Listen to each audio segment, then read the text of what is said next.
afternoon to our valued attendees. Welcome to this Steel Mint Events hosted webinar. Our topic today is post-lockdown perils and opportunities. Indeed, the world is going through unprecedented times. The future looks uncertain because we do not yet know where the pandemic is going to lead us all to. The economy, by the look of things, is perhaps going to take a hit going forward.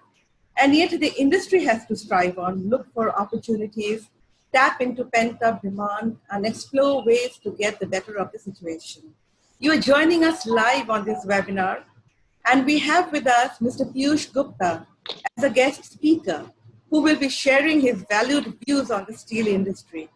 Mr. Gupta is a veteran in the steel industry who chairs the board of Tata Steel Thailand, Nat Steel Asia Singapore, and Indian Steel and Wire Products, which are all subsidiaries of Tata Steel Limited.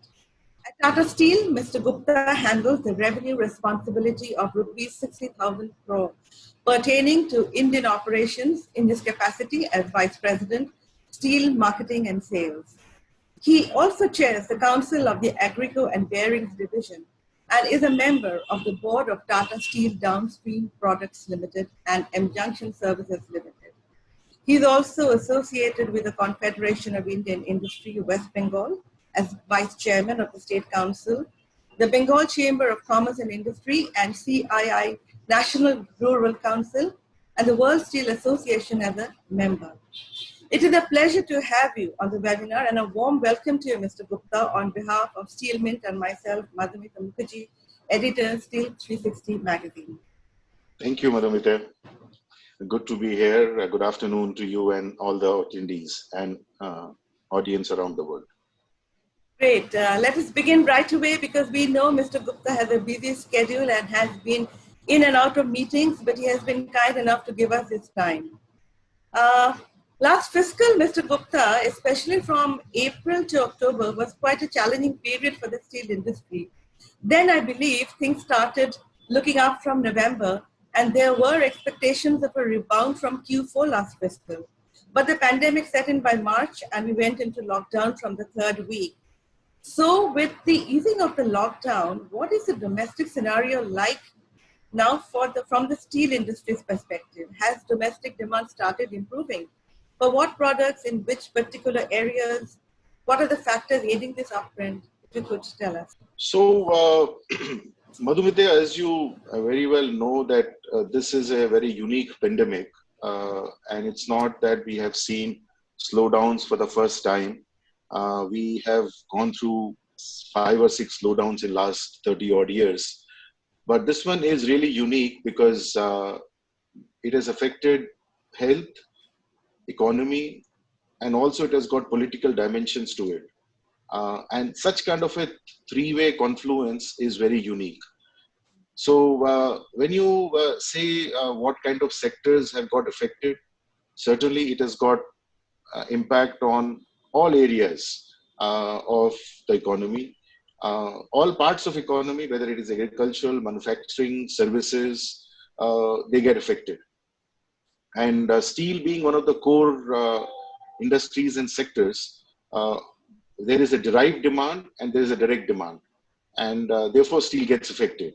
And if you can't carry steel in your pocket, so obviously if there is a lockdown and if the things are not stable and good and sentiments are not strong, it has an effect on the steel demand, whether it is direct demand or derived demand.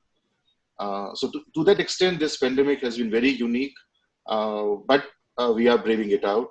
Most companies are braving it out. This demand that we're seeing, Mr. Gupta, is it a pent-up demand after 3 months of lockdown, or is it going to sustain? Where are the opportunities? What sort of a recovery can we expect in H2 of FY21? So you will have to break this demand in 3 or 4 parts. When we started the financial year, and as you will know, most of the Indian companies start with April as a starting month, and which was the starting month of the lockdown as well. And sure enough, when we were putting the jigsaw puzzle of the various demand drivers, we realized that main core 3 or 4 areas will get affected. So our anticipation was that automotive will be most affected. Uh, Construction and infrastructure will be lesser extent to an extent affected because government would be very keen to build up the infrastructure and drive things going. And then of course consumables, which is consumer durables as well as the portion which is connected with the consumption, will be somewhere in between depending on when the lockdowns get eased out, because money is there with the consumers to buy things. It's just that they are not able to go to the shops or go to the markets. And as the things unfolded over the next 12 to 14 weeks since April 1st, we realized that sure enough, auto was very slow to start back. April was zero as reported by most auto companies, and June has come back to some kind of a number which is close to 45-50%. Sure enough, if you take the overall quarter demand, auto is most affected at just about at 80% of last year, which is a significant drop compared to, because last year same quarter was also not a very bullish quarter for automotive. The most surprising thing has been construction and infrastructure. It started off very well to ease out, but then we were grappling with the movement of the migrant labor, and that unfortunate thing has affected construction the most, because most of the migrant laborers took away from them very key component, which is the on-site labor, which is important for any things to trigger in. So we have a situation now wherein there are projects, but projects have not been started back. They are waiting for the clearances or the funding to come in, but most importantly, the labor to return. What has been the most surprising and pleasant thing has been the recovery of the rural markets. In the rural markets, the demand was less affected because per se the rural markets were less into lockdown. While they are very poor in terms of infrastructure of hospitals or testing or many other things, but the rate of infection was also lower. If you take the top 10 cities of the country, they're all urban markets, and the rural markets have remained almost intact. So we saw a very good pullback of the demand which came in from the rural markets, whether it is in construction of rural housing or in agricultural implements or in for consumables which go in for farming. Monsoon has been extremely good, which has given, and the crop was very good as well, especially the Rabi crop earnings, and which has all led to very good, let's say, resources to come back into the rural households. And then those households get translated into buying of steel-related products, and of course many other products which go in any doing of the household. So on a scale of 1 to 10, auto has been as expected, affected. Construction has been the surprise factor, which is lower, and rural has been a positive factor. Sure enough, if you add up the whole thing, as an economy in first 6 months, we have lost our steel demand in the domestic market. We are seeing a big impact overall in the steel demand in the 6 months. But now we are looking at how things will unfold in the second half of the year, which is the second half of calendar year starting July, as well as on the second financial year, which is starting from October. Would you like to quantify, sir, like how much we could expect steel demand to go up in H2? So I think you will have to go in the similar manner. So we will see by the time we touch Q4, we will be touching what we were in Q4 this year in terms of the steel demand. So we will touch back onto our position, what we were consuming as an industry, as an economy in terms of steel. Around 25 million tons we consume in a quarter. So last year we consumed about 100 million tons. This year we have already lost about 18-19 million in the first 6 months. We will lose some more in this third quarter. And then after that, we will get back on the normal, touch back to the normal numbers of 25 million odd tons. But overall, we are anticipating little over 20% drop over last year. But what's important is the recovery, which will come in from the 1st of April of next year. And if we don't have the second wave of infections or third wave of infections, and really the announcements on the vaccine start to show overall to the society, we can get back the confidence of the markets and of the setup which we have around the country, and we can see that we can recover the lost ground. I don't think we'll be able to recover the entire lost ground of this year, but maybe over a period of 1.5 years, we can recover the lost ground.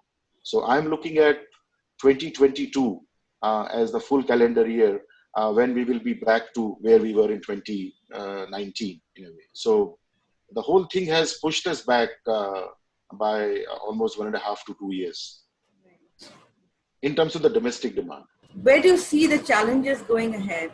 I mean, we have more or less touched on the opportunities, construction, auto infrastructure, but where do you see the challenges, the hardcore challenges going ahead? So I see actually challenges from a number of quarters, but at the same time opportunities as well, because this peril and or this impact of COVID has also opened up opportunities for the economy, and that's the positive side of it. So while I mentioned that we have got affected on demand front by 20% plus, and we will recover over a period of next 12 to 18 months, that does not mean that the production will get affected by the same amount. What happens is that COVID has also made most of the other countries take a drop in the production, and consequently India is in a position to look at international markets to move exports. And if we are able to move exports at a higher amount and higher rate, then to an extent we can mitigate this drop in demand which we are experiencing from the domestic market to be filled up by export markets. So that's one great opportunity which has come our way. Yeah. Because we are on Atmanirbhar Bharat theme, and surely the readiness of the Indian steel companies is there in terms of reaching the material wherever the customers are there, in whatever shape and form they want. We are in a position to fill the gap which traditionally used to be filled by imports, and we can replace a lot of imports which were traditionally coming in the economy. And to that extent, it opens up the second wave of opportunity, because you can fill imports, you can do exports more out, and thereby utilize your lines. Like in any year, and this is no different for COVID or non-COVID year, one of the main challenges which we grapple always is the raw material challenge, which is what's happening to the raw material prices, especially for us, coal, because we import a large proportion of coal in the country. We of course grapple, biggest thing is to grapple with the liquidity which is faced by most of our customers, at the same time also by the steel companies, and then of course the opening of the economy in the lockdowns also has an effect on transportation, and transportation has not been very easy around, because as I said, you cannot carry steel as a packaged good, so you have to deliver it to the place and use where it is to be used. So if these three things are taken on, which is raw material, the liquidity or the interest cost of that liquidity, and third is the logistics, which is the supply chain related thing, I think we are on course for taking on these opportunities. I will hasten to add that the last two, which is liquidity, interest, and supply chain, has always been there as the challenge. It's no different for the COVID time, but surely it has got accentuated, because you have free movement of material is a challenge.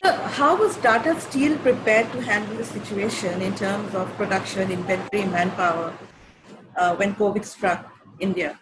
And how would you compare the scenario now at the company? Yeah, so I think if you were to, let's say, look at Tata Steel's preparedness, we looked at this whole aspect in three blocks. Our first thing was what's the readiness of our customers? And because as soon as the lockdown was announced, in a way, your customer set vanishes. What was your set available to you, wherein would you go on to use your steel? They are no longer ready in a position to buy steel. So that was one immediate readiness which we had to do. So our immediate action was, is there a way for us to find within the same set of customers those who will have the essential services licenses or permission from the government? So if you can't make cars, you can make ventilators. If you can't make normal furniture, you can make hospital beds. If you can't make normal buildings, you will make road projects and hospital projects which have to be constructed, all of which require some parts of steel. So within the same markets, you have to find those micro segments which allow you to move and get the wheel of this business going. And then, of course, the second thing to supplement was the international market, which what we looked at. The second part on the liquidity part, I'm just going on the same sequence as the challenges as to how we use the same challenges to convert into opportunity. So as I said, liquidity was a challenge. So we realized that we have to manage the liquidity in terms of matching with whatever we produce to be taken on as sales, because there is no room for you to add any more working capital. By the name itself, capital should be made to work, which means made to produce and sell something. It should not sit there. And the sitting capital is one of the worst things which you can do in any lockdown. So the second thing which we did was to make the capital work for itself by producing and selling those items wherever it was required to be moved. That way, the revenue engine started, and that's been the biggest, mover. Let's say for any company, whether it is a steel company or any company, you have to move the revenue engine so that you start getting in revenues from the market. And then third, match it with the whatever production rate you can come in based on the raw materials which you have and also what permissions you have. We never wanted to take any risk with the state of infection and with people coming in. And so following the social distancing norms, following the guidance which is there for the people to work in, taking on very unique concepts which have never been done in the steel industry, whether it is a pod concept which we've introduced, or for that matter, making sure that the shift management is done in a proper way, or social distancing is observed. We were able to distribute the production in the sites which we have. Advantage with Tata Steel is that we produce steel at 4 locations. We've got Jamshedpur operations, Kalinganagar, Angul, which is Tata Steel BSL, and Gamaria, Tata Steel Long Products. And we have also got downstream operations which are also distributed. So it's not that all the raw materials are going into one place and therefore you have to manage the social distancing, which is always a challenge. Because it is a heterogeneous location, a number of locations are there, we were able to reach out and produce at the optimum rate. And initially the optimum rate was close to 50%, and we have slowly ramped it up to 80%, and we are going to touch it to 100% or near 100% is wherever is allowed. But more than the percentage rate, I think one of the key differentiators for Tata Steel has been not to get too much carried away by this percentage, because there is no records, which you want to set in these times. You want to manage your production, which is allowed by the government and social distancing and infections to be controlled.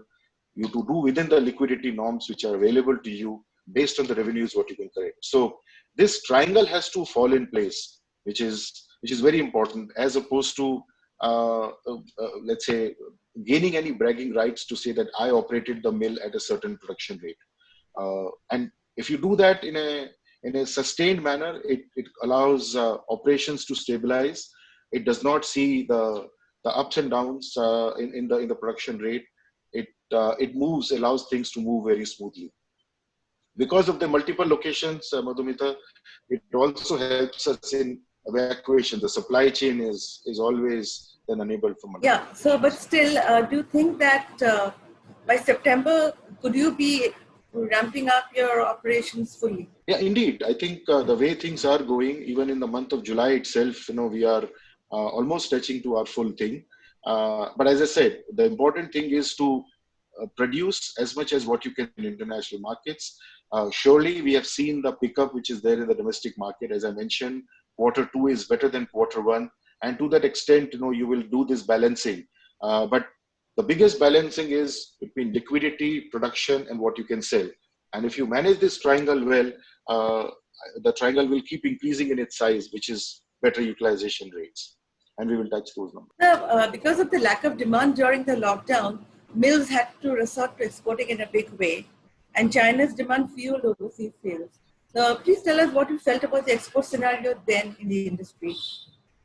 You mean the period which has got over, or in future? Yeah, I'm going to ask you about the future as well, but right now I want your thoughts on, what was the scenario like, what you all went through?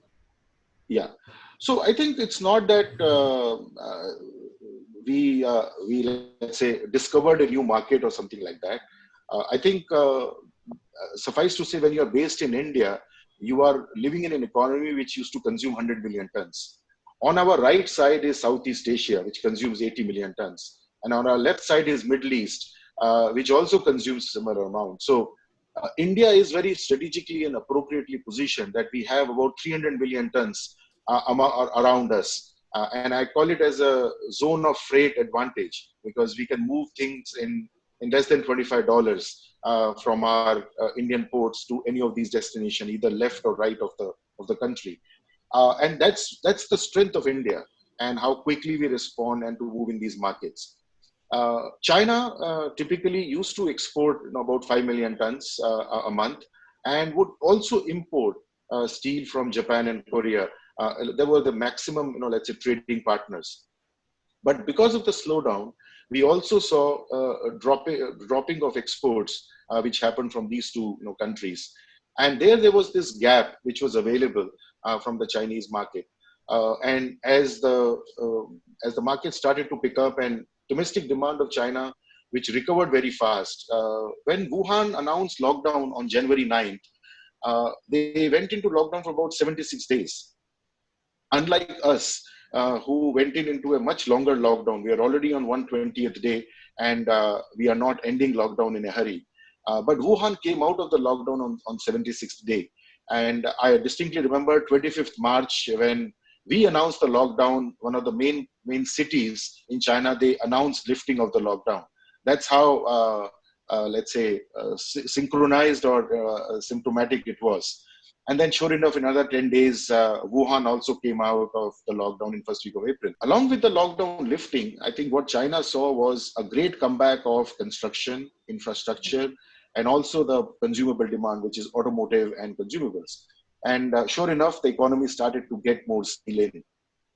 And kudos to the Indian producers. I think as a steel industry, we realized that this was an opportunity for us, and our readiness was there in the form of the mills and the plants and all the steel makers, let's say, entered in to make sure that we have supplied in China close to 3.3 million or 3.5 million tons, which is no big deal. It's about 1.1 million rate. As I mentioned to you, China exports 5 million tons of steel. So 1.1 or 1.5 million tons is no big deal for China to import as a country. They are 10 times in any which way. So in any case, they can be 10 times even in the imports. So China has been a very welcome factor. We have been also, as I think as an Indian industry, we have continued to keep our presence in Middle East, as well as in Africa and in some Latin American markets, and also in Southeast Asia, whosoever is buying. So what lockdown has done is allowed some new markets to be developed and some sustaining the old markets in which we were always there as Indian producers. India is like Bangladesh road movement, whether it was Bangladesh or Nepal, coming back. So change. It will now be more of the products into the neighboring countries and start to do wherever the lockdowns are lifting. So we are seeing Philippines is lifting lockdown. Singapore will also start, certain going. So which was located only in few countries will start to get ease for us to move in. These are also the economies which used to be traditionally serviced by China. You must have read also, and most of the audience around this seminar would be also reading the China reduction in imports, which has happened in the month of June. All of this means that somebody is filling that gap. Because these economies require steel to be supplied. And as I said, India is in a very good position to fill that gap. So what were Tata Steel's export sales like, say, like from March onwards or April, whenever you started? And what is the scenario now? So we looked at the quarter one numbers, what we've already reported those quarter one numbers into in our, let's say, a quarterly update, which has gone in. So we looked at exports as one big component. So we looked at close to 50% of our production went into exports. This was when? First quarter. This was quarter one. Traditionally, we used to do around 15% or so. So we upped it up a little bit. And we looked at the domestic markets in the segments we were there. So we strengthened some of our presence in the rural markets. We looked at some of the areas where traditionally steel was not going in, like I mentioned, those hospital beds and ventilators and the hospital construction, and also many other areas which we look at. As we go forward now, we will start to produce more, and of course, increase our sales. The composition will change, the mix will change. We will do more of domestic and lesser of exports in the coming quarter So, two. But you may still see that the volume per se may remain almost the same, because what's important is to, as I said, to balance the mix in such a way that you don't seem to enter in those markets and then walk out. So neighboring markets have been traditionally strong markets for Indian exporters. So we want to re-enter those markets and make our presence well. And then some other spot markets, things will start to move out. But I imagine that for the Indian industry, overall, if whatever was quarter one exports in terms of quantum million tons, that million tons will remain almost the same in quarter two as well, but on the back of a larger production. So as a percentage mix, it will change. Right. And for you too at Tata Steel, how will the exports and domestic sales ratio change? So I mentioned that it will come down from 50%. How much? We will see as to how the monsoons and other poor period come in, but I think it should be in the range of 30 to 35%, so that we are able to keep the balance. But as I said, we are looking at production and how it is matched up to the recovery of the demand, which is coming in the domestic market, and what is afforded by production or by ports for the ship. Right. So 30% would be towards exports, I guess. Yeah. Yeah. So the pandemic did hit your Q1 FY21 production and sales volume year on year and quarter on quarter. So would you like to tell us, like, what are you doing to improve sales for the second quarter that we have already entered into? So you know that we, as an economy, we operate at about 8 to 8.5 million tons per month. That's what India consumes. We consumed only about, or rather, we produced about 5 million tons or so as an economy. And that number will improve in the quarter two. I'm expecting that quarter two rates start, touching the normal numbers by end of the quarter two. So we will start to see the movement of the material in the domestic traditional markets. So start to pick up. So, but because with each passing day, you're receiving a news of a lockdown, and this is start-stop kind of a lockdown. The definition of lockdown is also different in each state and each province and each taluk or the district where we are operating. So we move certain things in a certain area, and we find that SME or that particular customer starts to have an effect, and there's a 7-day lockdown or a 10-day lockdown. Positive thing about this whole thing of quarter two is that people are talking. Most of our customers are saying that if the 7 days are over, then we are okay. So just wait on. In the first quarter, I think nobody was even willing to talk because the lockdown was very clear for about 2 months, and it will extend to 90 days or so. So people know that we should be around. We want to be ready to come back to start the supplies to our customers, which is their customers in the marketplace. And to that extent, there is conversation which is going on. And as long as there are conversations, there are business which can happen. So the government has adopted several measures for Atmanirbhar Bharat. How would that boost steel production and use it? Which measures in particular do you think would boost the steel sector going forward? So I actually have been reading many announcements which have come in, and everything has built up the momentum very well. So initially it was giving the support to the rural sector. After that, it started to go in the money which has to go in the economy in the form of construction and infrastructure, the connectivity. We always say that what is important for any consumer is roti, kapda, and makan, which is food, cloth, and house. And there are 3 more things we added to this, which is electricity, water, roads. There's a lot of impetus and support being given by the government in terms of the road construction. Road per se does not require steel, but around the road, you will also get now steel-related things which will happen, whether it is in the culverts or the fencings, or for that matter, the population starts to get more urbanized because they will move near the connected areas. Water itself has got a big driver for steel consumption because water pipes and carrying of gases or oil and other things, the connectivity overall of the fluids around the country, because people have realized that it may be a first time or a fixed cost, to put in, but it is far better than relying on a normal transportation through wheels. And so liquids will move in the country using pipelines. And pipelines have got a very high steel intensity to happen. And so that's also another area which got very good fillip and support. The third area, of course, is iron and steel has been declared as one of the sectors which has got a great potential for export, which means the schemes and the methods which are being given, all of which to support iron and steel industry. And there are announcements which are being done, whether it is enablement of the ports, special schemes which railways are coming up with. There have been very exciting developments in the field of railways, supporting movement of steel by giving some special arrangements to be done.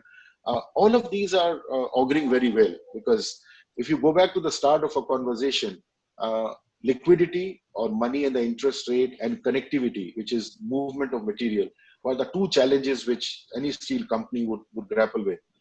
By providing some of the funding to the SMEs and making the things easier and the loan movements, we have arranged for the liquidity to come in. And by doing certain activities on roadways and rails, you have provided a lot of ease of movement of goods. And of course, ports is the third area which also is picking up. We have started to see, let's say, some privatization which is coming in. Government is very keen to increase the efficiency of the ports. The way eastern ports have got, let's say, got ready for exports in a remarkable, spectacular manner in the last 3 months. If our country has to move in the direction of a 5 trillion economy, we may have lost that particular year when 5 trillion will happen. So whether it is 2023 or 2024, maybe it will get shifted by some time. But the direction of the movement of the economy is to increase. And therefore, the construction and infrastructure is one big driver for that economy. Urbanization is a very steady rate of change which is coming in. We were an economy which was doing 40% urbanization rate. We are moving on to 50 plus. And as urbanization moves, all you require is actually the reflection of an urbanization is buildings and houses. To your point of people will be spending less. Actually, the isolation, the social distancing norms, as well as to stay safe, will force most people to start to build their own house. We believe that housing, which has been always a pent-up thing, we always were wondering how to make this happen. It will start to see and get a major support. You may not see very, very big houses, but you will see appearance of low cost to mid cost housing, as well as dwellings which are very affordable, which allow different sections of the society to start to own a house.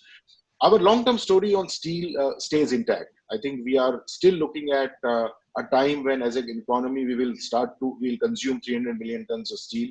We are today at 100 million tons. We have come down by about 20%. We will rise back to our 2019 number in a way in 2 years' time. And then after that, we will grow at the rate which it is supposed to grow. So if you want to become a 5 trillion economy in 5 years, our growth rates have to be much, much higher.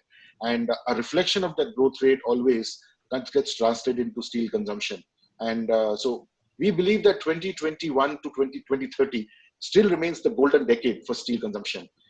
What we saw last year, last 10 years, we will see, let's say, a much better pull to come in, added with an opportunity of international business, which will come in. So I see the coming decade for the steel producers or steel makers of the country to be the golden decade, 2021 to 2030. Ask you, sir, is the steel dream intact? Because we have had production cuts because of COVID, and taking that into account, do you think the steel dream is intact and we will be able to meet our targets? And also, will FDI play a key role? So most of the steel, I think the steel dream, if you look at it, and I mentioned in the middle of the whole conversation which we were having, that does not mean that the production has fallen by the same amount, because we opened up export markets. If you go back to the national steel policy, people keep talking about the 300 million ton number. that 300 million tons actually is installed capacity. And you have to factor that in with the consumption, with the utilization rates, and arrive at the true consumption and exports and import opportunity. And if you go to the fine print, you will realize that exports was always looked at as a component which will drive some part of the production. And we will, as an economy, start to go depend on less of imports with each passing year. And then, of course, supported by the domestic demand to kick in. So I still feel that the domestic, let's say, the bullish picture or the steel dream is intact. We may have to shift the year a bit because any installed capacity requires money to come in. Already in a country we have 140 million or so installed capacity, and we are operating at 110 million, which is 2019. This 140 million, if you add up the plans announced by most producers, whether JSW or AMNS or Steel Authority or Tata Steel or group per se, we would reach a number of about 190, 200 million tons of installed capacity.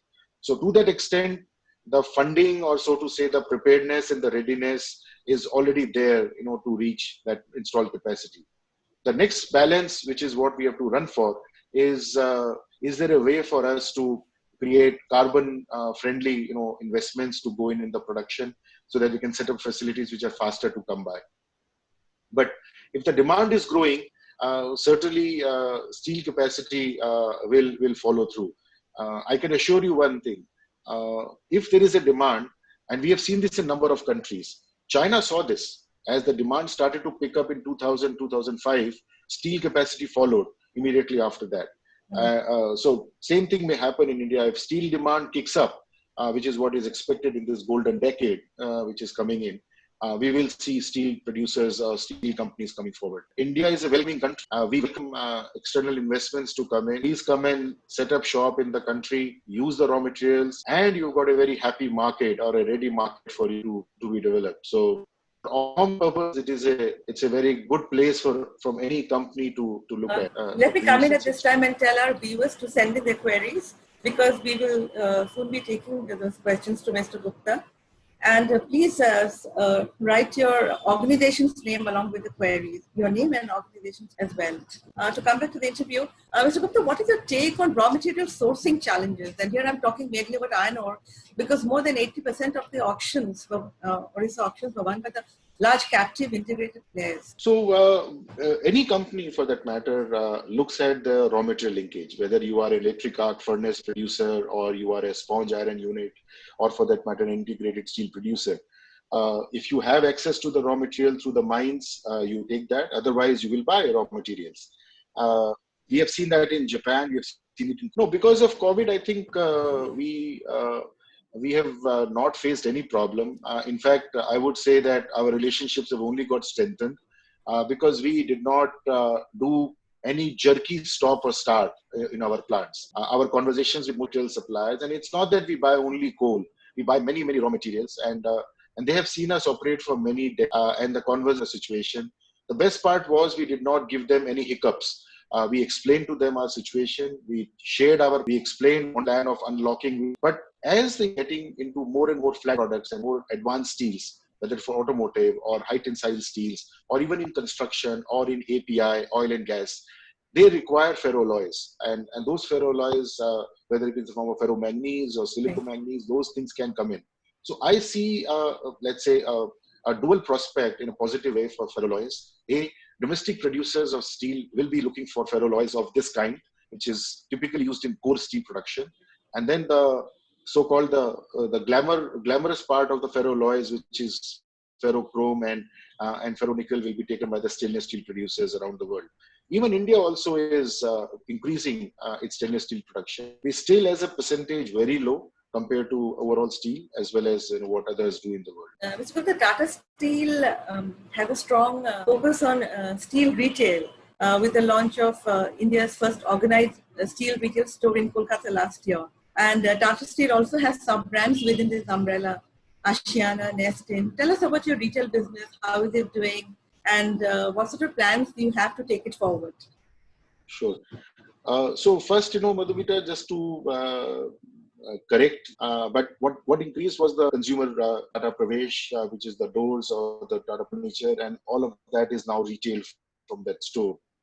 But but the purpose of that store was not to do merchandise selling. The purpose of the store was to say that steel also is exciting, to shop. Uh, and because in 2004, a lot of people may not remember what was the country and what was the situation there at that point in time. But if you were to study that we want to do and what you're talking about steel shopping, nobody was excited about that. And that's when we said that under one roof, you can help of the local businesses. So it creates the ecosystem of people who are partnering with Tata Steel to be there. It is fed by a network which is second to none, because we have got stockyard locations around the country, and you are only let's say a few hours away from buying a steel from a Tata Steel authorized shop. And this is what led to Ashiana. Ashiana was our e-commerce experience to come in to, first of all, have a chat with the consumer, whether you buy steel or not from us. Most importantly, be engaged with your architect and a contractor to spend the money on your dream house in a proper way. So what should be the design? What should be a cost estimate? What are the other things which will make your house robust? And if you want to also buy steel, it's available. But the best part about Ashiana has been we started that about 1.5 years. The first year we did about 100 crores of sales. Last year, which is 2020, as we finished, we ended with 320 crores out of sales. April month saw zero, but we have quickly come back to almost a normal number, which is going to be happening in the month of June and July. So what we realized was that whether it was NRIs, whether it was people like you and I, who are wanting to build a house, don't want to go for shopping of the steel or the shop, can have it delivered. And because we have the network, it comes with that delivery guarantee and assurance. So Ashiana story has been an add-on to it, which is also our digital invasion into the place. So what started off as an offline company in the form of our stockyards and our offices, we added on 12,000 or so retail shops around the country, and now we have added the online. So it is truly a full omni-channel, which is very unique in a steel setup. And that is what is helping us in cranking up the sales. So the retail sales are supported by all the three: our offices, our network of stockyards, our dealer shops, and all the Ashiana, which is the online channel. Do you have any further retail expansion plans? Because I think the company has plans to make retail contribute 25% of the total turnover. So that 25% will actually happen. We don't have to increase the number of shops for it. What we've also realized is India is little over 700 districts, 736 or 738. We are already present in about 650 districts. But you need not be present in each and every district, because you can actually provide access to the consumer by having the delivery mechanisms like that. What last 10 years country has seen is amazing development in the supply chain, because there are now transportation networks available which allow steel to be delivered. So today we delivered steel through Ashiana in a guaranteed 72 hours time frame. If the consumer is ready and the site is ready, the steel will be delivered in 72 hours. But what is important is to provide access to a steel company to anybody and everybody around the country, or for that matter to an NRI who may be located in US or UK, or for that matter Southeast Asia. So you are 24/7 steel company now. You can deliver the steel to your dealer and an Ashiana network, and the product reaches to your site wherever you want. And so I don't see the need to open another shop as a necessary condition to increase sales now. What is important for us to increase is the type of products which can be retailed. So in 2000, we started with galvanized corrugated sheets, Tata Shakti and Tata Tiscon. Today, we have added on, let's say 3 years back, Tata Pravesh. We've added on Tata Windows and Artifern and many other products which are going. So our medley of products available, or the menu which is available, is about 15 or 16 products today, which can be offered. Right now, what we carry is 7 products online. And of course, the rest of it is on the retail through offline. Are you looking at entering any other segments within retail? Any other product portfolio? We want to actually be in the household of the consumer. If you have a house being built, why should you be only satisfied by buying steel from Tata Steel? That's why we got into the doors and the windows and the furniture, which is Artifurn, for the almirahs and cabinets. We are getting into the modular kitchen in a big way. There are other plans which we have as well. If you want to do up your barsati or a veranda to create a bar room outside or create a sitting place, which will be on a terrace, we've got a very good solution called Nestin Studio.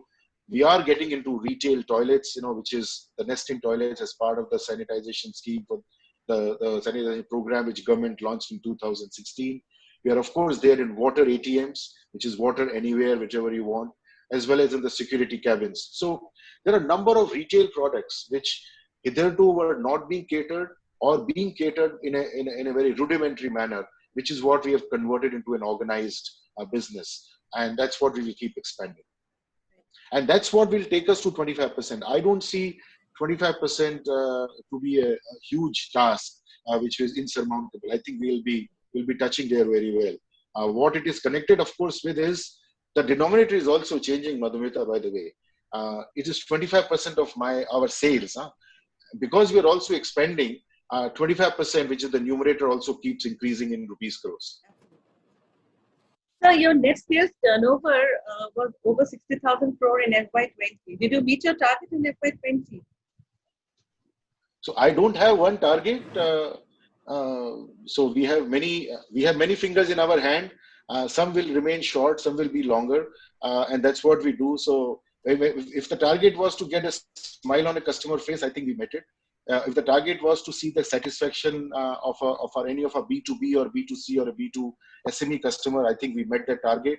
If the target was to get the banks to get a very reliable partner who would convert working capital into good business, I think we met that target. If the target was to produce steel in those products which country was not making yesterday, but we want to introduce to new products, I think we met the target. If the target was to increase the household products which can be sold, I think we met the target and keep the pipeline ready for new and newer products. Revenues will come and go. It will be dependent, of course, on the steel prices. But what's important is we retain our customer franchise, and we are stronger today. Because if you have the customer with you, and if you remain alive in the mind and eyes of the customer, you will get back the revenue as and when the products are there and prices will be there. Sir, have you firmed up your FY21 production and sales targets? So we have a production target. I think it has been a very brave face which we have tried to show to say that if India will drop by X%, I think Tata Steel should not drop by the same amount. Okay.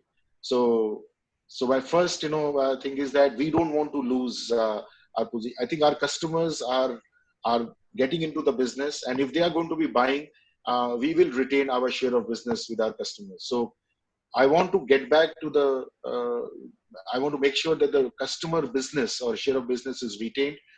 How much will it translate into the volume sales depends on the recovery rate of our customers. But we have got our exports as an additional thing to come in. So I think if you have the belief that economy will turn better and lockdowns and the recovery rate will be good after COVID-19 in the second half, our customers will start to buy. We retain our position we want to be in a position to serve our customers and be there with that share of business, and we add on with the exports. But did you need to sort of revisit your FY21 targets because of the pandemic in any way? Oh, indeed. We had to, let's say, bring down the adjustment in that. We've been very mindful about it. At the same time, as I said, India will not see the drop in the production by the same amount as the demand drop because you have other markets to make up. So that's one. But more importantly, I think we had to also adjust our segment mix because we realized that automotive may be slightly less, but some of the segments will buy more. So we have adjusted and attuned, or rather readjusted our segment mix of our presence so that we don't lose our domestic proportion because some other segments will buy while our traditional segments may buy less. Yeah, if you let me club it with this question, like to what extent has the auto sector slowdown impacted the steel industry? And if you tell us, like at Tata Steel, how, like to what extent were you all impacted To what extent were your flat steel HRC sales were impacted? So, in order to answer this question, I want to give you a metaphor, Madhumita. When was the last time you purchased a cake? Forget the COVID period. Whenever you went to buy a cake, what did you see on the cake? Did you see the dressing or did you see the rest of the body of the cake? We always look at the cake from the top, right? Because that's what the glass case will show. We look at the size of the cherry. We look at the other, embellishment which is done on the cake. So automotive is like that. The base of the cake is construction. So the cake gets sold by the baker using the decoration. So automotive business is, if you look at the steel consumption, just about 10% of any steel. If you take any country also, 9 to 10%, and that's what is the composition of automotive. And it can be more than made up if you have other segments which are also attractive. It just so happens that other segments are not as attractive as automotive. And automotive also is important from the sentiments point of view.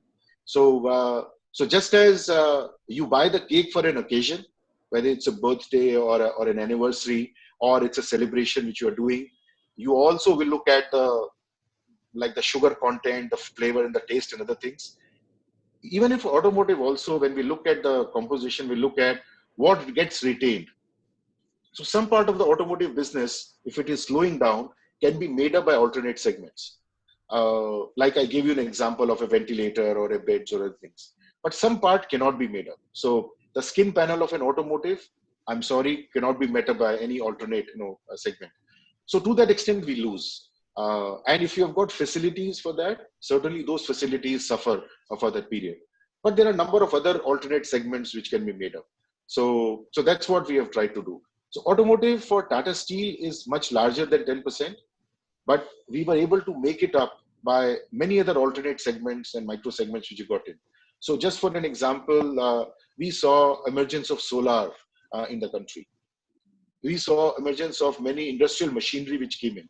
I gave you the example of pipelines, so whether it was oil and gas as an industry, or for that matter, some portions which came in other areas which hitherto were not known.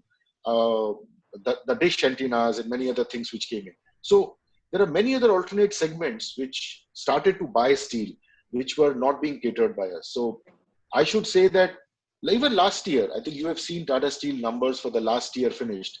Last year also automotive was drop of 20%. But Tata Steel sales did not drop by 20% because we were able to make it up by alternate segments. I hasten to add that even this year also, we will, while the demand will fall, but we will not see the same drop in our sales because we have alternate segments and international business to make.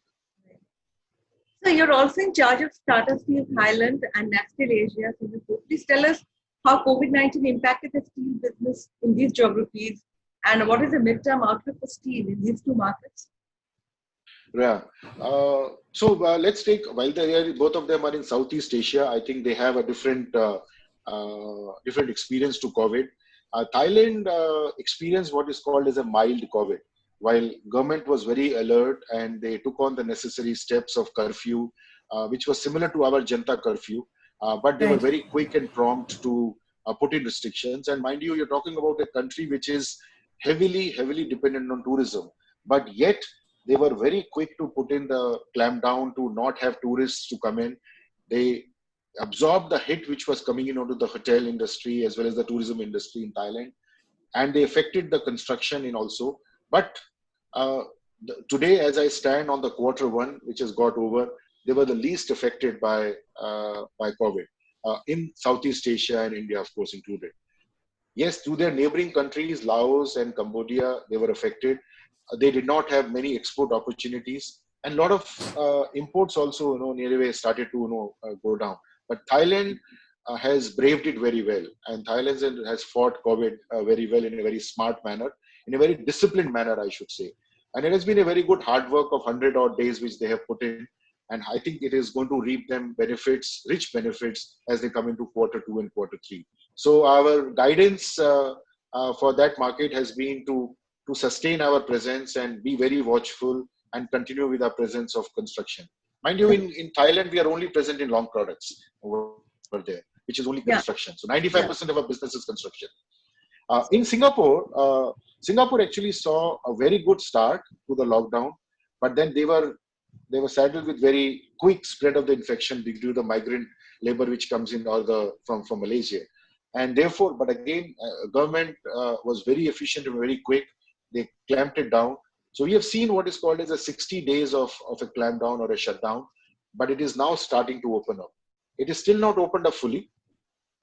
So there is a dip which is going to be there. Again, Singapore is a long product company, also in construction, dependent only on construction. But Singapore's statement is that we want to construct.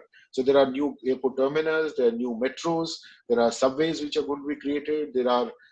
So there is still economy wanting to spend money on the construction.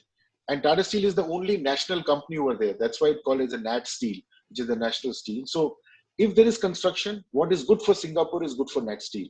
What's good for construction is good for Tata Steel in Singapore as well as in Thailand. Could you give us some figures? I mean, with regard to demand slowdown and what the uptick is going to be like. So so in case of Thailand, for example, the drop is about 7% so far in terms of the steel demand, as opposed to over 20% in India. Okay, so you can imagine how much less it is. And they are also saying that if the second wave of infections do not come in, then probably they will be able to start to see the recovery and the confidence will come back. In Singapore, the impact has been much larger in terms of the demand. But again, the recovery will be very fast because they have, other than Nat Steel, there is no other producer of steel. So we will be the first ones to gain the benefit because we produce to the local market. And of course, little bit exports which we do from Singapore. I have the last question for Mr. Piyush Gupta, and after that, I'll throw the floor open to our viewers. They can ask questions. My last question to Mr. Gupta is China. Does the Indian steel industry consider China a threat or an opportunity to tide over bad times? So we have never actually looked at China as a threat. What has only affected us is some of the policies which we cannot run away from this fact that China is by far the largest economy to buy steel. They buy 10 times or close to 10 times of the steel which we make. So it is an economy to be marveled at. What exactly they have done, what has been their story to increase from year 2000 to 2020. So there are many things for us to learn. And I think it's very important for us to learn good things. So some of the good things which we are wanting to learn from there. Even in 2020, China has 95% of the production through blast furnace route. They have not invested in the electric arc furnaces. I think India's story for the next decade or the next 20 years need not be only on blast furnaces, because the effect of carbon is going to be played out much more strongly. So we must learn that. They marveled at producing steel from very small furnaces which were polluting, and it affected the environment. And we must, guard against that. That's why we keep saying that good quality steel needs to be made in the country by putting in appropriate technology support. We should not cut corners by making substandard steel or any other steel which is. What is good for the economy should be translated into making good quality steel, and India will then be truly Atmanirbhar and self-supporting. We have always been saying that we must, produce steel where the factors of production are in favor. By factors of production, I mean you have the raw material, you have labor, you have technology, and you have the demand. And if all four things are available in place, set up a steel plant. So the story which has been there to set up a steel plant in Vietnam or in Indonesia should also be replicated for India. If you want to produce steel, produce it in India and for the Indian market. But using trade as a method, to approach the markets is something which we have always been, cautioning against. Every country looks at their own interests for making sure that businesses of those country and people operating the businesses should have policies which support them. And that's what if US has done that, Europe has done that, and so has India, or for that matter China. Even Japan has done that. So we are not a lonely fighter to this whole thing. I think we are together in the group. Sometimes we feel little upset and irked that we are singled out in that group, but we should not be singled out. We are doing nothing different from what others have been doing. Thank you. Thank you. We throw the floor open for questions to Mr. Gupta. We have a question from Anand Salpekar. He's asking what will be the demand scenario like for flat products and long products in this financial year? Okay, so traditionally in India, if you look at the demand which was there for last year, we have about 55% of long products and 45 flat products, because we still are a predominantly construction-led economy. I don't see that equation to change in a big way. So as a percentage, it will still remain as longs higher than flats, what it is. The number would fall. So last year we consumed about 101 million tons. We would come down to below 80 million tons this year, and we will climb back to a number, to the original number what we were in 2019 in 12 to 18 months, as I mentioned, and we will retain that percentage. So this year you can take that same ratio, could be 54 46, 56 50 44. That's what will be there. But India will remain as a predominant long product consumption country till the construction. We have to eat more steel in the country. Still, we only eat 100 million tons of steel, the same amount of rice which we eat every year. So can you imagine? That's how poor we are. We should be eating 3 times that steel. Mr. Tapash Kumar Paul had a similar question. He had asked, post COVID-19, what will be the demand focus for long products in India? So I suppose that answers your question, Mr. Kumar. Yeah. And in long products, if there's specific thing around that, so reconstruction bars, which is called as the rebars or reinforcing bars, is the predominant component of it, because it goes in basic construction. And of course, as automotive picks up and engineering picks up, even wire rods or other structurals also will come in from the construction point of view. But it's important, suffice to say, that long products is what will be a larger proportion compared to flats. Mr. Rakesh Kumar Singhal wants you to throw some light on new areas of steel applications in rural areas. He said, I remember you once mentioned about innovations in preservations of onions that would slowly but surely see the shortage of onions as a thing of the past. Right. So thank you very much, Mr. Singhal, for asking this question. It has been a very, let's say, a desire to see more and more steel consumption to happen. Just as a statistic, Madhumita, last year we consumed about 18 million tons in rural pre-COVID. And this year, we will consume nearly the same amount, 17 to 18 millions, which means COVID has had no impact on rural. But it also shows the glass is so much full only, and there's still so much of vacant space available in the form of steel which is used. So to Mr. Singhal, there are many applications which are traditionally should be done by steel, but we have not been doing it. Our favorite 3 areas have been grain silos.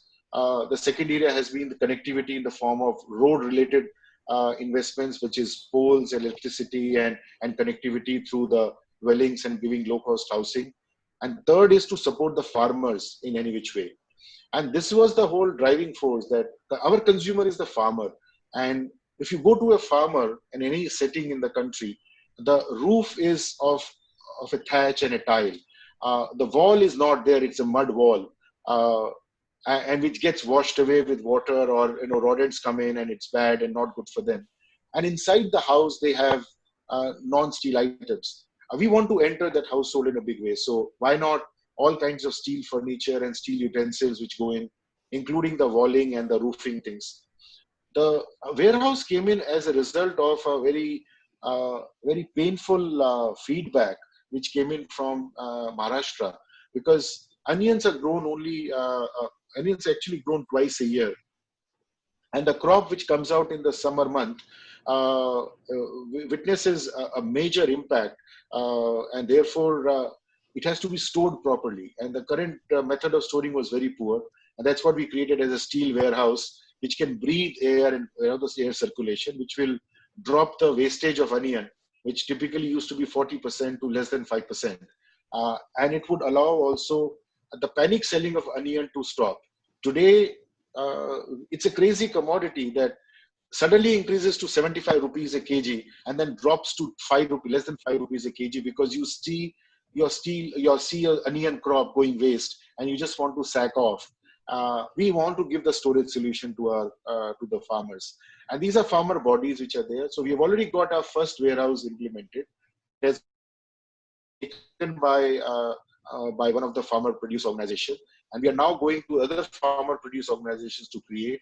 It's a long way for us because there are over 500 associations in a place like Maharashtra itself, and we can create many more such warehouses. Each warehouse will store about 300 tons of onion, which is also fed in by a number of farmers who contribute to that farmer warehouse. But it's a very good way. And similar to grain silo, it can help. And by grain silos, I don't mean the big grains. Huh? So FCI has enough godowns and the grain silos to hold the big grains. I'm talking about a household or a set of households which will hold 100 kgs of grain or 200 kgs of grain. We don't have any grain silos for that. Those are stored in the gunny bags and it is spoiled. And that is what we want to offer. So we want to give a consumer product to a rural household. Right. So Rahul Jain is asking, what is the price differential between domestic and exports? And I assume this question pertains to Tata Steel. Would you like to take the question? Yeah, so obviously international prices and domestic prices move in tandem. And depending on the timing and the instant in time you ask this question, answer will be different. So today, the international prices are very attractive because China is on a buying spree. International prices have started to see the lockdowns getting lifted. It is moving towards a higher number. And Indian demand is coming back on stream. So Indian steel prices are catching up to an extent on international prices. So today, specifically today, as an instant, you will probably get a price which is similar to a domestic market in international markets. One more thing which is there, international markets are also available to attractive products, which also give you price extras because they buy those thicknesses and widths and also grades, which India does not sometimes buy. In all purposes, it's a very good opportunity which is available. I'm not saying that it will be there forever. Even in the bad times, you will have to suffer the transporting steel, and that's what I think remains as the gap. So, a short answer to your question, Rahul, Mr. Rahul Jain, is there's a difference in transportation cost, which is there between international and domestic. India is on 5% and 7.5% duty. There is no duty protection. So obviously, the only difference is transportation cost. Mr. Pankaj Garg from RG Steel wants to know, do you think big Indian steel companies will take undue advantage of the probable demand surge when demand goes up and prices go up? So I don't know about other steel companies. I can only talk about us. And as a responsible producer, we have never taken advantage. Even in those good old days of 2008, we were the first ones to come and make sure that steel was available at affordable rates at that point in time. Even till date, steel is below 40 rupees a kg, which is much less than the tomatoes price or onion price. There has to be a fair return to any business. I think if you are setting up a steel plant and if you are investing in resources, including people and doing work and converting from ore to steel, there has to be a compensation for it, and which comes in at a fair price. We believe in supporting the economy by making steel available to our customers. I think that's more important. Steel intensity is not much in any house. If you're spending X lakh rupees in a house, only 10 to 15% is steel. In a car which you purchase, it's less than 10%. So even if the steel prices are there, it does not determine so much as the finished price. There are many other things which go in any particular steel price. So I don't think it's about steel prices being unaffordable. I think there are many other countries where steel prices are higher than India. Japan for one, and US for another one. But consumers over there live and live happily. And we believe that same thing can happen in India as well. There is an anonymous attendee who wants to know how can Indian companies export high-grade steel, which has the same profitability as domestic steel, so that exports are as profitable as domestic steel. So as I mentioned, that there are times when international prices are better, and that's what happens. So suppose there's an oil and gas project which is coming up in Middle East, then it will require that kind of steel which is going in for oil and gas, and that's a very demanding steel, and it will fetch you the international price and the extras, and that goes in. And since steel moves internationally in large consignments, typically 20,000 tons plus or so, and the sea route, the rate per water kilometer is far cheaper than the rate per road kilometer which is paid in India. So to this gentleman or lady, whosoever has asked that question, please understand, transportation cost in India, because it's carried by road or by rail, is surface kilometer rate, is far, far more expensive than rate which you will pay on water kilometer. So that's why we import steel from Australia, raw material from Australia at abysmally low, less than $10 per ton. Whereas what we transport in India can cost all the way up to $60 to $70 per ton. So from any location, if you have to transport 2,000 kilometers in India, you will pay in excess of $60 to $70, whereas you will bring in from any other part of the world in less than $25 through sea route. So that's how it's different it is. And that's what I think railways have caught it. And they have come forward by saying, we would support you for doing telescopic rating, which is longer distances will support. And this is in the right direction, because this money is not going in anywhere. It is only making the steel expensive as it travels the distance. So Rajesh Basu Majumdar wants to know what were the export realizations in Q1, and will there be significant improvement in Q2 given the product mix change?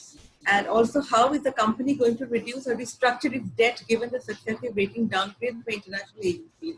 I think we touched upon the first part of the question, but maybe you could repeat it for me.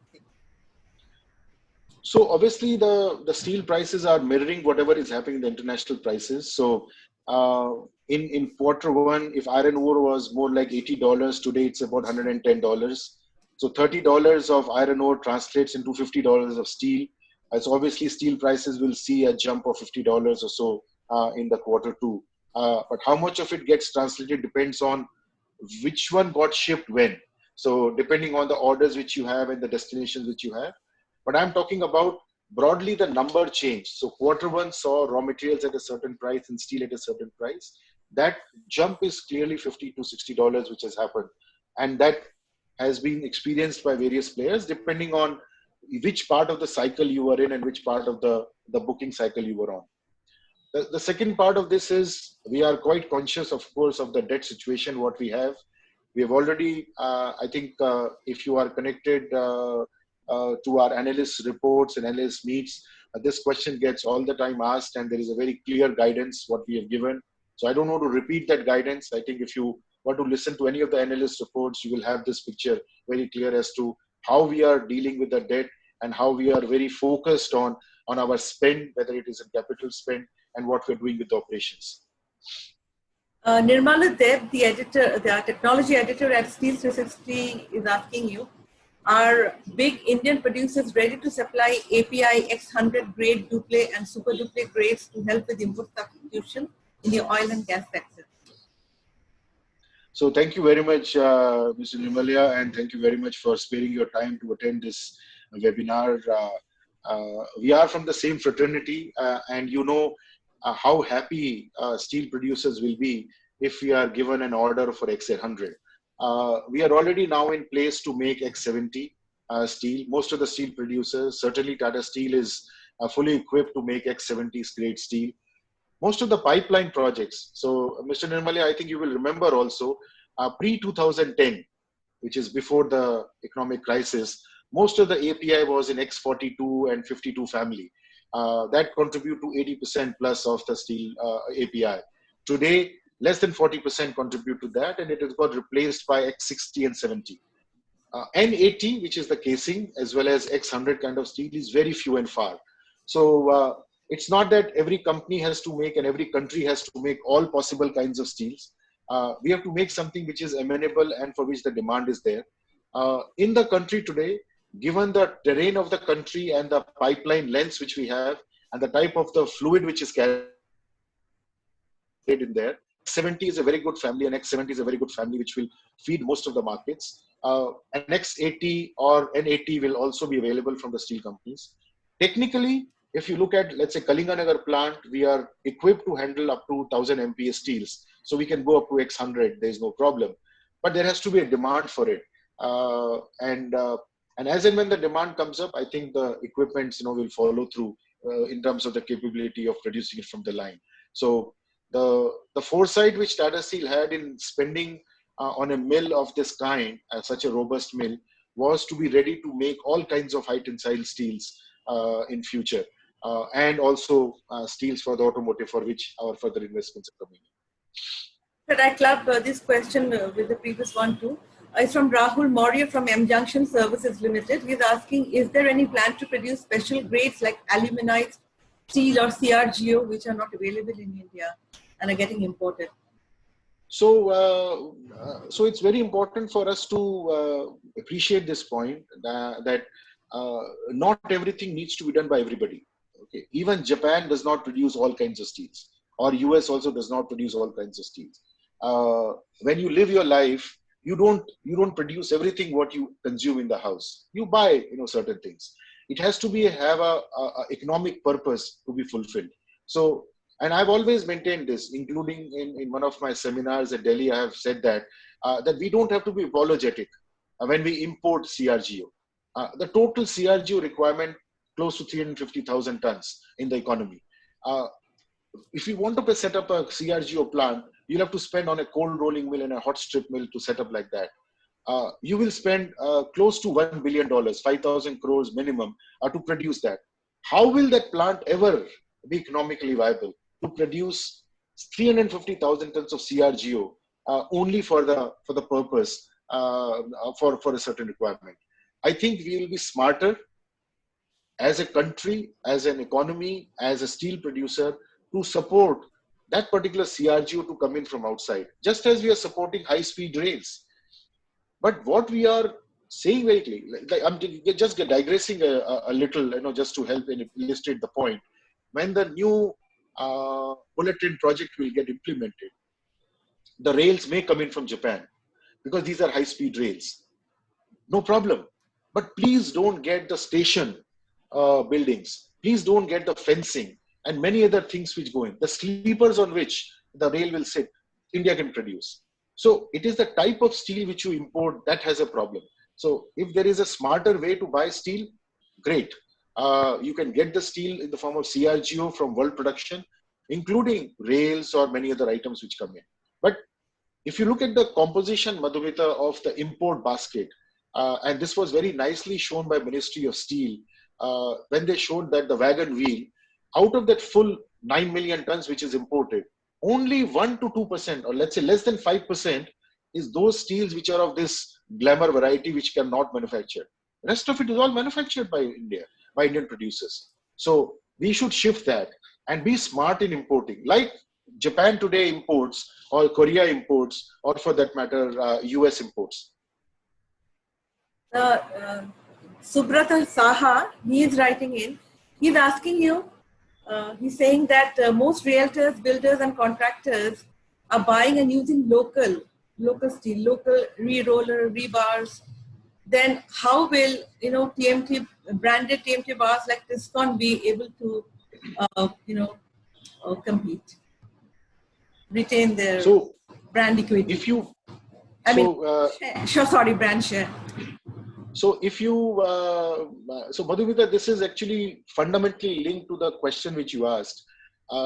What's your retail sales? What's your retail business? When you have a retail business, you have to be mindful that you cannot have 100% market share. Okay. When it's a retail product, you have to allow consumer a choice. If you look around in the room in which you are sitting in, you will have some organized suppliers, so we'll have some unorganized suppliers which will come in. What is important for the country to understand is, if you are making a house and you are conscious of the steel which goes in and the cost which goes in that, and you are worried about that, you have to fit the purse. So today, for certain activities, you buy clothes from a certain shop or from a certain market. And sometimes you buy clothes from some other market. But it adds to your wardrobe, right? So, so Tata Steel also has to understand that we are not chasing 100% market share in retail. Where we want to, of course, explain to customers is that if you're building a dream house, and if you don't want it to get spoiled by seismic, forces or earthquake attack or things to be attacked, it's a less than 10%, 12% of the house. Why are you worried about spending a little bit more on steel? You can save money on a number of other things. So look at the total value of the steel which goes in the house by using higher tensile steels, by using steel in a better manner, by using cut and bend products. The extra which you pay on the purchase price of the steel, you will get in the value. And we have seen that across categories. In number of other categories also, when you buy radial tires versus crossbeat tires, you get a longer life. You have seen that in other categories which go in the clothes, wrinkle-free versus non-wrinkle-free. You pay something because it is a better life, and it has to be shown. So as a steel company, to Mr. Subrata sir, our job does not stop just by making steel in Jamshedpur, Kalinganagar or Angul. We have to also explain to the consumer that in the house of 2000 square feet, if you're going to use 7 tons of steel, why this 7 tons will help you retaining that house for a longer period of time, and how can you get back the time value of money or life value of money. We have a question from Mithun Roy. He's asking, what is the view of Tata Steel about imports from China? Whether the steel industry will come together and stop importing from China? So, if you go back, Mr. Roy, to what happened, we never, stopped anything from China. Chinese themselves realized that it was no point in selling steel at a loss. So in 2015, just to get the data right, China exported at minus 1.5 EBITDA. Madhumita, minus 1.5% EBITDA, which means that they were losing money. And the next year, when they reduced the exports from 116 million tons to close to 60 million tons, they started to export at 2.5% EBITDA plus. They swung by 4%. In a country which has got a cost of money of 1%, they made $11 billion as an industry in 1 year. So our prescription has been, and our plea has been, and our comment has been on the subject, you are welcome to export, but please export by making money. Don't lose money, because that is not the purpose for any business. So in 2015, when they lost money by selling at minus EBITDA, it all got converted into plus EBITDA in 16. And even in this year also, they are selling the product at a positive EBITDA. It brings in prosperity in China for the steel companies, and it also maintains the prosperity around the world, because nobody is so-called dumping the steel at a negative now. So no country can stop. The trade is something, steel will go wherever the consumers are. So today, Indian steel is going to various parts of the world, but we are not selling at a loss. That's the key point. There's a question. In fact, there are a few questions clubbed together from Ajay Kumar. He's asking, there are recent developments from the government regarding the removal of the distinction between captive and merchant mining. How will it affect steel business of the companies having captive mines currently? And secondly, how will the raw material business landscape change, especially in terms of pricing from these proposed changes? So I've already answered that comment about the mining as to what any company will have to, let's say, look at the value equation. Either you transport the finished goods or you transport the raw material. You have to factor that in wherever the mine is located. The concept of captive miner versus merchant mining is of course linked to whether you have the steel production capacity or not. As Tata Steel, I can only say our view has been mining is an asset given to a company, encouraged using technology to set up steel plants. Convert the steel where it is best place for you to convert. If you have labor and water and technology available, must convert the steel in that location if you have also the demand. So why does Middle East not make steel? Not because they don't have the technology. They can buy technology. They have created Dubai out of sand, but they don't have the raw materials. But Russia produces steel, but they don't have the local demand.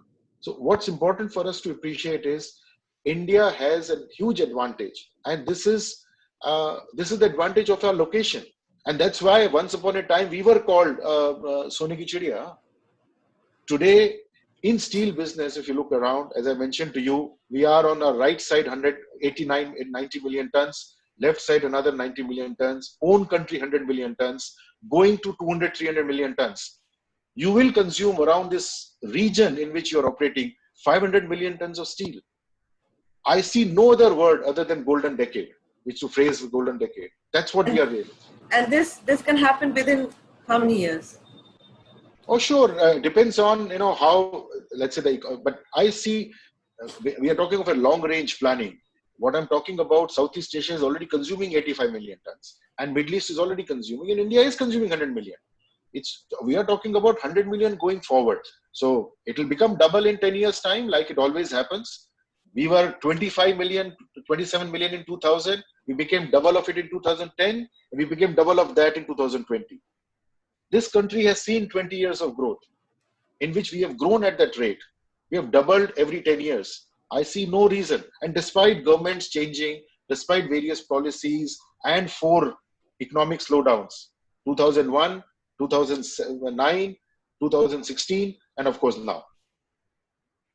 So we have a question again from Nirmal Dev of Steel 360. He wants to know, with leading captive producers, steelmakers bagging most of the iron ore auctions, how has the merchant mining space shrunk? Is there a possibility of IBM notified prices shooting up due to astronomical premiums quoted in the auction? We have covered this in our Q&A a bit, but if you could elaborate further. Yeah. No, I think we have to look at the larger interest of what we are wanting to do, what the economy is trying to do. If you have a steel production and you want an accessible mining source at a price which is going to give you competitive advantage because you have to transport from the mine head to the plant, that's what is to be looked at. That equation is important. But India will also thrive on secondary steel production, like it has happened in many other countries. But the quality of that product has to be much better. So through a sponge iron route or through a DRI route, as well as from a scrap route, a lot of development is going to come in the country. As the country goes for a scrappage policy, you will start to see scrap-based route on steel making to come in. So it's not that there is only one panacea for making steel in India, and the panacea is to own the mine. I think this whole thing has been overstated and overplayed. There are many different ways of making steel. What's important is to understand what technology gives you the most competitive price or cost at which you can produce, and then whether you have a market and a product mix to cater to the demand in that location. An EAF-based route has got a huge advantage of scale because it is small scale, it can meet the local requirement, and you don't have to waste money in transporting the goods, as opposed to buying investing in a big plant and then looking for the markets, rest of the country or rest of the world. Manav Bansal, he's from BK Industries. He's asking, when do you think the vehicle scrappage policy will be implemented? And is it not the best solution for boosting automobile demand? So personally, we have been very, let's say, involved as well as engaged in this whole subject of scrappage policy, because as Tata Steel, we understand the benefits of using scrap to make steel. And technology has really improved in using scrap for making steel, and now good quality steels are made using scrap. So vehicle scrappage policy is, I think, very, I would say, hot on the burner. Exactly which day it comes out, we are also waiting for it. But what will also happen along with the vehicle scrappage policy is this movement will start of, let's say, trading in things which are polluting and then converting them to scrap. What really helps the economy is when the scrap of the building and industrial also starts to come out. So what has happened in UK or US or Singapore, or for that matter Thailand, I'm taking these 4 countries because we are deeply involved in it, including Germany and the northern part of Europe. They have scrap coming out not only from automotive, but also coming out from buildings and industrials. And that's when the economy becomes a scrap generating economy, which will be converted into steel. So India still imports steel, scrap, and that scrap will continue. But what will happen is that movement will start to improve the quality of the cars which are there, less polluting cars, and of course the trading times will change. It will also help in sourcing local scrap, which today one has to pay a very high price for it. Today, when you buy scrap from US or UK, it will come in. The heavy melting scrap comes at an advantageous price, but the fine scrap comes at a very expensive price. And that can be replaced by this vehicle scrappage. So I see a good prospect of anybody to set up a small little unit in a local area to feed 200,000, 500,000 tons of steel demand. Okay. I think we have time to take one last question. That is from Rajesh Basu Majumdar. He's asking, is there a big threat to auto-grade steel from electric vehicles? Can it be a threat globally and to our Indian dream, steel dream as well? So again, we have to do some long-range planning. Today, the stated numbers are more of the IC engines which are there, which is internal combustion engines, and electric engines are, I would say, in decimals of percentage of a composition. As we spend the number of years, 2030, 2035, and 2040, we will start to see the entry of electric vehicles. But even an electric vehicle, a car has actually three parts to it. One is the drivetrain or the engine. Second is the compartment in which people sit. And third part is all the other stiffeners and joiners which go in. Because you are now replacing steel, we're replacing the drivetrain using electric engine, it will also require steel in the form of casings for the batteries and supported infrastructure to support that cabin. And that cabin, which is the compartment in which we all sit in, will continue to be made, either steel or steel-related products. So we are very conscious of the movement which is going to happen. But as I said, if steel is going to get replaced, it will be a slow replacement. We will have some other alternate materials which will come in. But there are many areas in which steel will continue. Because if you look at the total cost of making a vehicle, including the die costs and many of the changes which are required, you will still require steel in some major proportion. So next 10 years, we don't see any major threat. In fact, even up to 2040, we don't see a major change which will be there. Steel will be used, but the type of steel will change. We will start to see less and less of low strength steels to replace by high strength steels. And that's what I think the movement is very clear. Today, less than 10% or less than 15% of steel is high strength steel. But going forward, it will occupy a bigger proportion, just as it will occupy a bigger proportion of galvanized steel. So to this gentleman, this question, as a steel company, you should not be worried about replacing steel. You should be worried about replacing steel with higher tensile and better quality steel to come in, which is better for you as a steel company as well. If you have time, can we take one or two more questions? Okay. From Ajit Kumar, he is asking, what will be the future for zinc-coated bars? Tata is manufacturing plasma bars. How's the future market going to be like for this? Yeah, again, this is a subject which I like quite a bit because I've been concerned about the rust which goes on the rebars. Some amount of rust is okay because it helps in good bonding of cement and concrete to the steel bar.